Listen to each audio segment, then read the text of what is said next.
Kozhikode medical കോളേജിൽ പ്രവർത്തിക്കുന്ന കാരുണ്യ ഫാർമസിയിൽ അവശ്യ മരുന്നുകളില്ല. വിലക്കുറവിൽ ലഭിക്കുന്ന മരുന്നുകളില്ലാത്തതിനാൽ പുറമെയുള്ള മെഡിക്കൽ ഷോപ്പുകളിൽ നിന്നും അധികം വില കൊടുത്ത് മരുന്നുകൾ വാങ്ങേണ്ട ഗതികേടിലാണ് നിർധനരായ രോഗികൾ. ഞാനിപ്പോൾ നിൽക്കുന്നത് കോഴിക്കോട് മെഡിക്കൽ കോളേജിലെ കാരുണ്യ കമ്മ്യൂണിറ്റി ഫാർമസിയുടെ മുമ്പിലാണ്. രോഗികൾ, സാധാരണക്കാരായ രോഗികൾ ഏറ്റവും അധികം ആശ്രയിക്കുന്ന ഒരു ഫാർമസിയാണിത്. പക്ഷേ ഡയാലിസിസ് പോലെയുള്ള അതീവ ഗുരുതര സാഹചര്യങ്ങൾ അത് നേരിടാൻ പോലുമുള്ള അവശ്യ മരുന്നുകൾ പോലും ഈ കമ്മ്യൂണിറ്റി ഫാർമസിയിൽ ലഭ്യമല്ല എന്നുള്ളത് വലിയ ഞെട്ടിക്കുന്ന വസ്തുതയാണ്.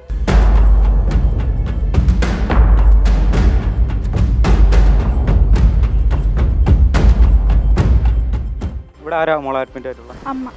എന്താ അസുഖത്തിനാണ്? ഡയാലിസിസ് ചെയ്തോണ്ടിരിക്കും. ഈ മരുന്നിന് വേണ്ടി ഇവിടെ വന്നു. അപ്പം എല്ലാ മരുന്നും കിട്ടിയോ? ഇല്ല, മരുന്നില്ലാന്നാ പറഞ്ഞേ. എത്ര കൂട്ടം മരുന്നുണ്ട്? ഇതിപ്പോ ഒരു കൂട്ടമല്ലോ, അത് ഇവിടെ ഇല്ലാന്ന് പറഞ്ഞു. പുറത്തുനിന്ന് വാങ്ങിക്കേണ്ടി വരും അല്ലേ?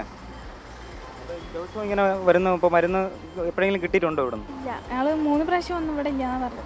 സാധാരണക്കാരായ മനുഷ്യർ ഏറ്റവും അധികം ചികിത്സയ്ക്ക് ആശ്രയിക്കുന്ന ആശുപത്രികളിൽ ഒന്നാണ് കോഴിക്കോടിലെ മെഡിക്കൽ കോളേജ്. ഹൃദയവാൾവ് മാറ്റിവെക്കലും ഡയാലിസിസിനും നിർധനരായ പൊതുജനം നിരവധി പേരാണ് ഇവിടെ എത്തുന്നത്. സർക്കാർ ആശുപത്രിയാണെന്ന് പറഞ്ഞിരുന്നാലും ഇതിനെല്ലാം ചിലവുകൾ ലക്ഷങ്ങൾ വരും. ഇതിനു പുറമെയാണ് അവശ്യ മരുന്നുകൾ കാരുണ്യ കമ്മ്യൂണിറ്റി ഫാർമസിയിൽ ലഭ്യമല്ലാതിരിക്കുന്ന അവസ്ഥയിൽ എത്തിയിരിക്കുന്നത്. പുറമെയുള്ള മെഡിക്കൽ ഷോപ്പുകളിൽ ഉള്ളതിനേക്കാൾ 50% വിലക്കുറവുണ്ട് കാരുണ്യ മെഡിക്കൽ ഷോപ്പിലെ മരുന്നുകൾക്ക്. എന്നാൽ അത്യാവശ്യ ചികിത്സയ്ക്ക് വേണ്ടിയ മരുന്നുകൾ തേടി കാരുണ്യ ഫാർമസിയിൽ എത്തുന്നവർ നിരാശയിലാണ് മടങ്ങുന്നത്. ഇല്ല, അവിടെയും കിട്ടിയിട്ടില്ല, മേലെയില്ല. കുറേ നേരം വെയിറ്റ് ചെയ്ത് പിന്നെ ഇവിടെ നിന്ന് ഇവിടുന്ന് കിട്ടാനിപ്പോൾ അവിടെ പോകാൻ പറഞ്ഞപ്പോൾ അവിടെ ഇല്ല. ഇനിയിപ്പോൾ പുറത്തുനിന്ന് വാങ്ങിക്കൊടുക്കലാരും. വാങ്ങിക്കുമ്പോൾ പൈസ ഇതിൻ്റെ ഇരട്ടിയാവില്ലേ? അതാവും. അപ്പം ഇനിയിപ്പം വാങ്ങാൻ അസുഖം വന്നാൽ പിന്നെ ഇപ്പോൾ നോക്കിയിട്ട് കാര്യമില്ലല്ലോ. ഇപ്പം പിന്നെ എന്താ ഡയാലിസിസ് ചെയ്യാനുള്ള മരുന്നാണ് തിരഞ്ഞെടുക്കുന്നത്. മരുന്ന് തികയില്ല.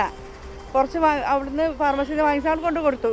ഇനിയിപ്പോൾ ഒരു മരുന്ന് കൂടെ കിട്ടണം. അത് ഇവിടെ കിട്ടിയില്ലെങ്കിൽ അവിടെ കിട്ടും, അവിടെ കിട്ടിയില്ല. ഇനി ഇവിടെ പോയിട്ട് പുറത്തുനിന്ന് വാങ്ങിയിട്ട് അവിടെ കൊടുക്കണം. മരുന്നുകളുടെ പുതിയ സ്റ്റോക്ക് എത്തുന്നില്ല എന്നാണ് മെഡിക്കൽ കോളേജ് അധികൃതരുടെ വിശദീകരണം. പ്രമേഹ രോഗികൾക്ക് നൽകുന്ന അടിസ്ഥാന ഔഷധമായ ഇൻസുലിൻ പോലും കാരുണ്യ ഫാർമസിയിൽ ലഭ്യമല്ല. ഞങ്ങൾക്ക് ഇപ്പോൾ കാരുണ്യയുടെ ഇതിൽ അഡ്മിറ്റ് ആയിരിക്കുകയാണ്. അതാണ് ഒരു ഇൻഷുർ ഉള്ളൂ.